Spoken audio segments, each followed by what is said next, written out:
The land is a storybook, older than time itself. These landscapes have been shaped by winds, by erosions through millions of years. And somehow it can be changed overnight. We need to go back to the places where our stories began.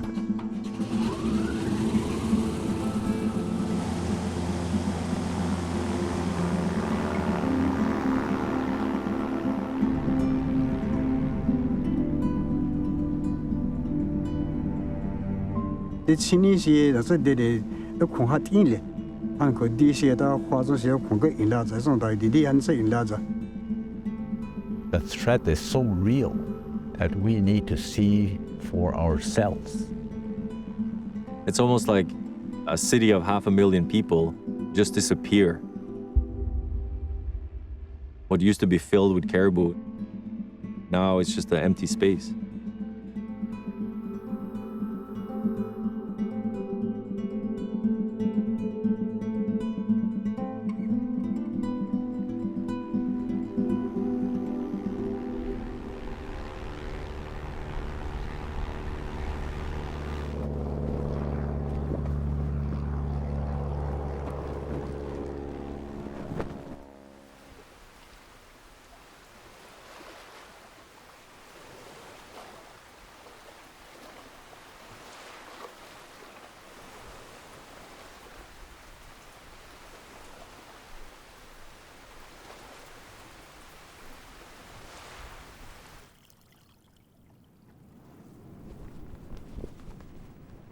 Alpha, Alpha, 33, 1 male. Alpha, Bravo, 34, 2 females. Alpha, Foxtrot, 37, 1 female.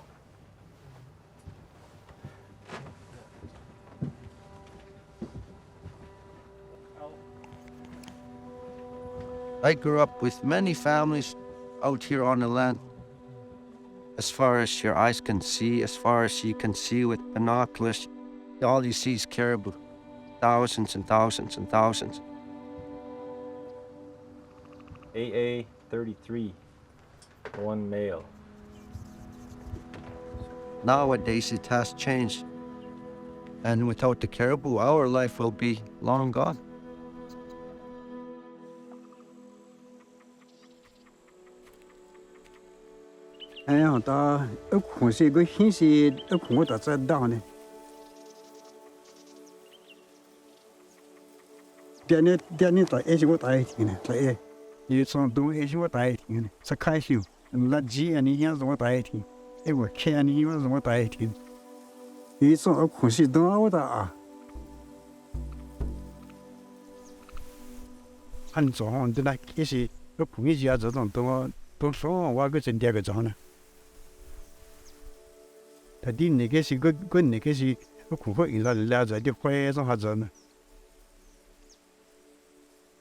The elders said that there used to be so many caribou, the land would look like it was moving. They came here with dog team or canoe to hunt the caribou. How did they do that? That's what I think in my head. Bow, spear, traditional way.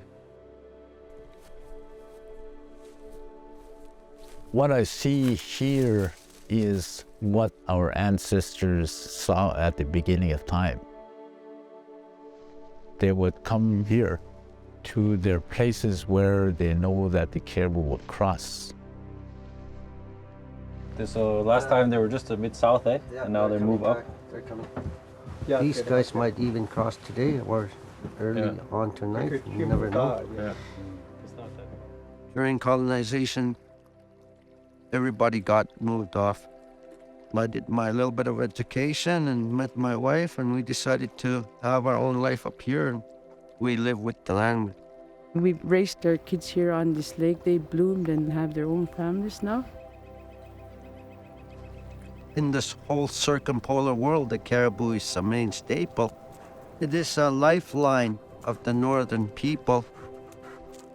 Yeah, we should go to the Esker Island, the high one. Can you just show me where that is?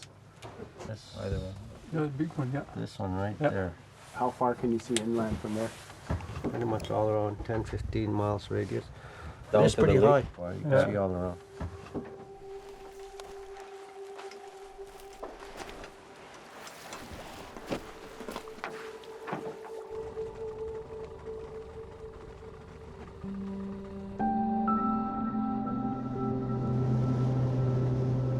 If I had a quarter in my pocket, the opposite side of the queen is the caribou, and it's an iconic species of Canada. The migratory barren ground caribou have an amazing life cycle. It's a big, long migration.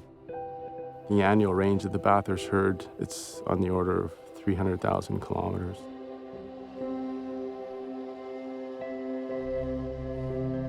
The cows will come and have their calves in June, and the moms start to bring their calves down into the better feeding areas around Contoido Lake, actually.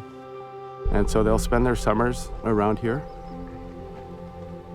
One of the first surveys that I did was on the Bathurst calving grounds. It was quite a sight at the time. It was in 1996. Our herd estimate at the time was on the order of 350,000 caribou. 10 miles from Seal Beach, across Seal Beach, 15 land. So when you're surveying a population of that size and you're looking down on the ground from an aircraft, you're literally counting groups of several hundred to 1,000 caribou. That's all you can see on the ground. Basically, the population's declined by 98%, down to essentially 8,000. The population's declining at a rate of around 25% per year, which means that the population will halve in under 3 years. It's a critical conservation concern. A couple more years, it may be 4,000. Hunting has been restricted since 2009. Since 2015, there's essentially been zero harvest of the Bathurst herd in the Northwest Territories. So I scratch my head trying to think about what's been driving it and what can and should be done.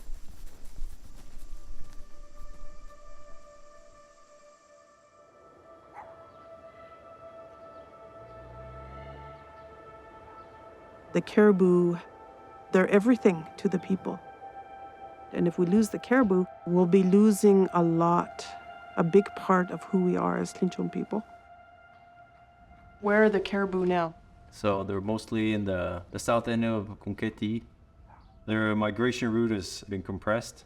They don't migrate all the way down to the tree line as they used to do. Just a lot of the herds even stay around northern Barrenland, around Kunketi, even in the wintertime too. And then they just walk right up to their calving ground again. But the herds we saw, there's very few calves. With the herds, there's like 25% calves. It's very low. The future of the Bathurst caribou is very hard to say. You know, you have a declining caribou herd. What you need is calves to repopulate. But what we're seeing is just very, very few calves. So it's not a good sign. We're noticing a lot of things the elders have not seen before. I feel that we need to be doing something that we haven't done before. Those are the questions we need to ask. Climate change is very real in the north, and we notice it from a day-to-day basis. The summer snow on the Barrenland melts much earlier than it used to.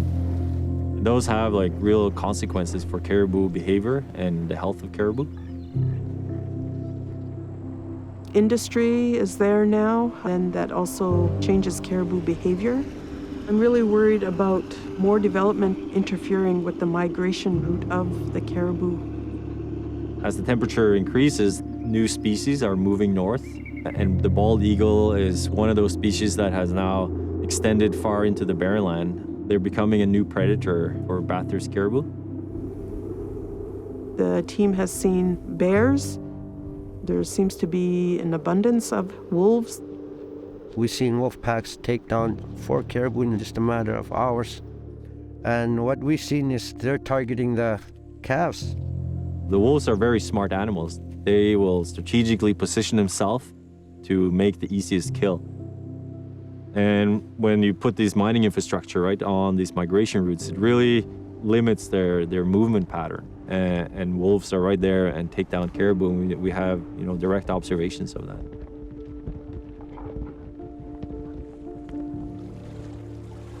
We need to do something. We have to try everything. We can't just sit idly by and continue to just monitor. We need to be doing more. I really feel that there might be answers out there. I'm not going to say this is the end for caribou unless we try everything.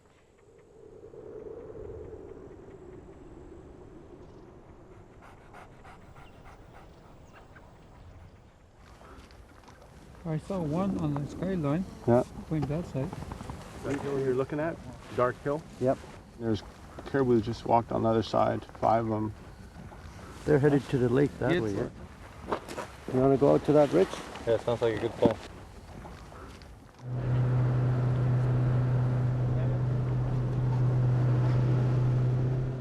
I my hand is good on there. Need that good on there.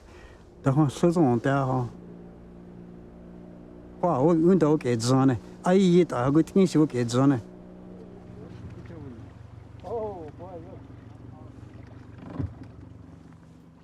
The good thing good son don't the honey I get da has in one. Boots on the ground, or Ekwonahotek, is a caribou monitoring program. It's the elders who've said we need to create this monitoring program so that we see for ourselves what's happening out there. Oh, that's good. Yeah, it's smelling us. This program is quite a significant difference from how research has been done in the north. Before, it was usually a lot of outsiders from the south who came in and set the agenda. And government set the agenda, or mining companies set the agenda, but now the agenda is set by the Clecho people themselves.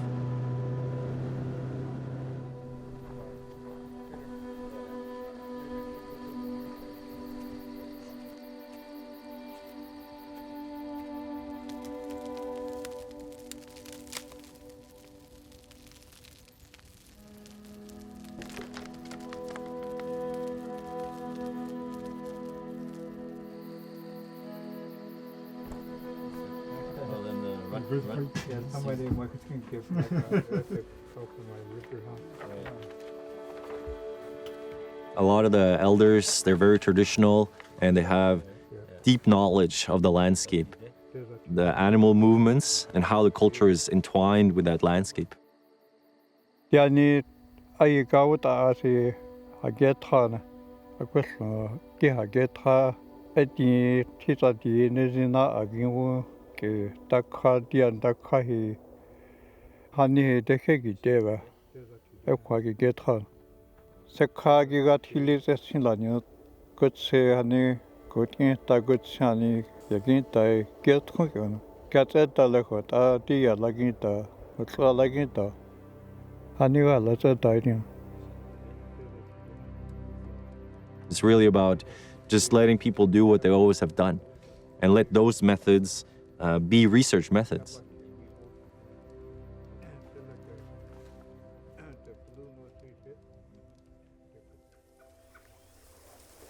We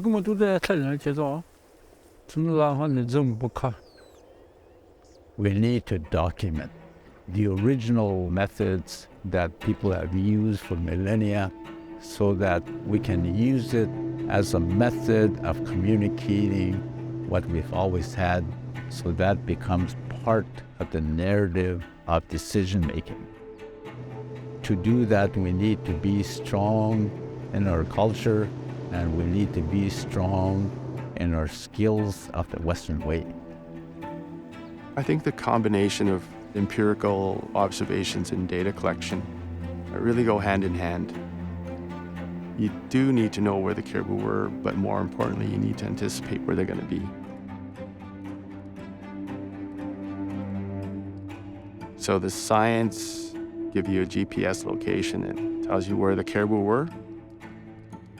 Traditional knowledge helps you understand where those caribou are going to be in a day and where to go to be able to see them.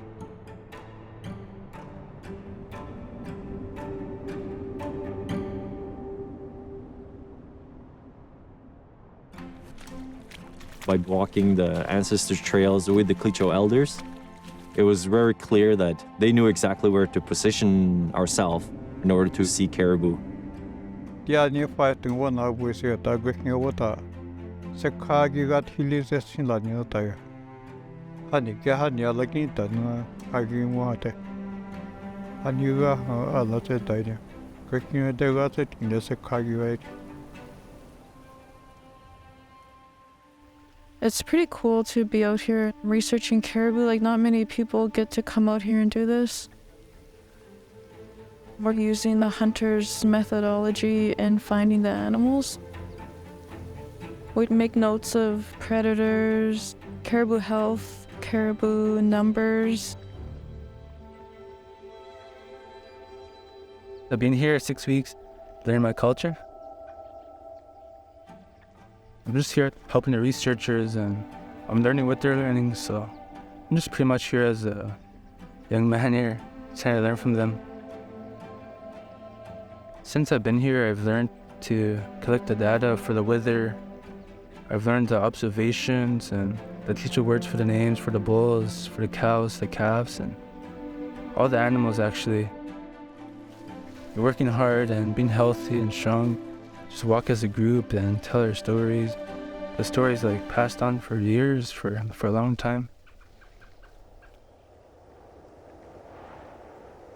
The place names, the history, it's an oral record of who we are as Clecho people. It tells our history. Our people were nomadic and they lived out on the land pretty well year-round, following the caribou. As the trading posts were established, then they would come into the trading posts once or twice a year with furs and things to trade for goods.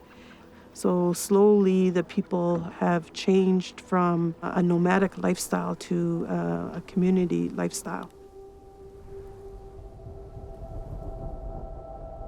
The elders have said that if we're not out there on the land, the caribou will go away. Our people are not out on the land as they used to be. Is that why the caribou are going away? We're working with the last of the caribou herd, but we're also working with the last family who live on that land. We're also working with the last elders who were immersed in that landscape. So you're dealing with declining caribou herd, but you're dealing with decline of culture. And it's very hard for me to see that these are not related. It's the youth who we're hoping will be inspired by this work. We need to ensure that those teachings are carried on and passed from generation to generation.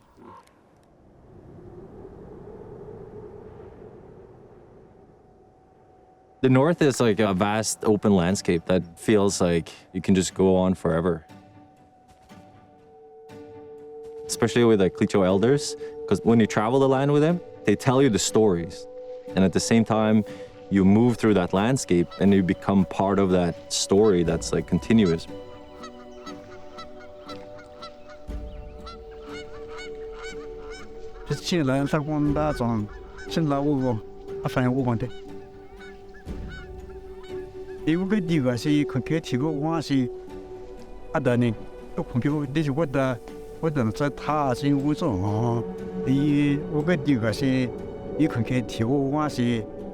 upon that in a death at the net is you get diga home, a convazon with them at town.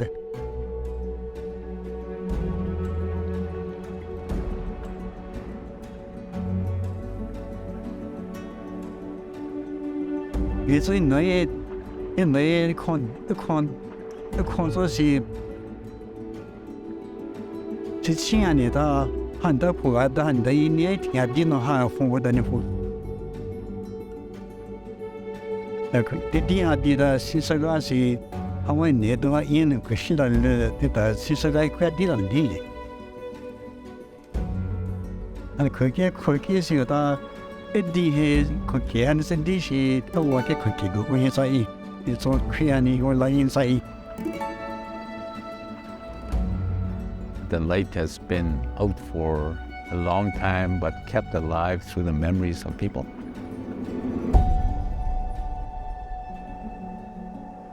We need to go back to the places where our stories began.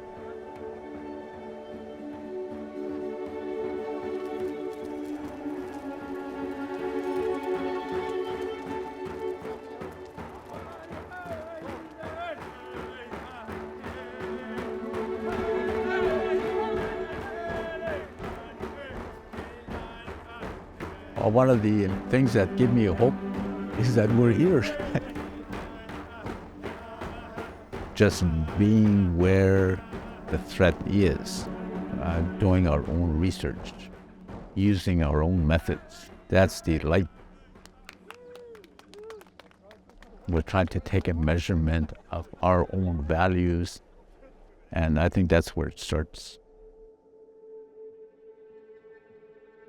The CARIBOU, the traditions, the teachings, the stories that's being passed on from generation to generation that can be lost. It's heartbreaking. It's really sad. I have to believe, I have to have faith and continue working the best that we can with the resources that we have. If we lose that, then who will we become?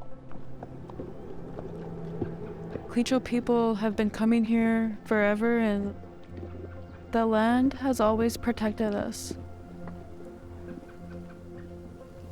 Now it's our turn to protect this land.